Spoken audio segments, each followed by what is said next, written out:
Hi friends, குழம்பு பார்க்கையிலேயே அவ்வளோ ஆசையா இருக்குங்க. எப்படா போட்டு சாப்பிடலான்னு அவ்வளோ ஆசையா இருக்கும்.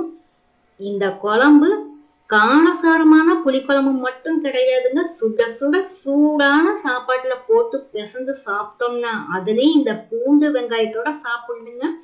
ஆஹா, டேஸ்ட் வேற லெவல்ல இருக்குங்க. டேஸ்ட் மட்டும் கிடையாதுங்க. இந்த குழம்பு சாப்பிட்டோம் அப்படின்னா இந்த சளி இரும்பல் எல்லாம் இருந்த இடம் தெரியாம அப்படியே பஞ்சா பறந்துரும். எப்படி சொல்றது, சாப்பிடவே சளியெல்லாம் வெளியில வந்துடும்.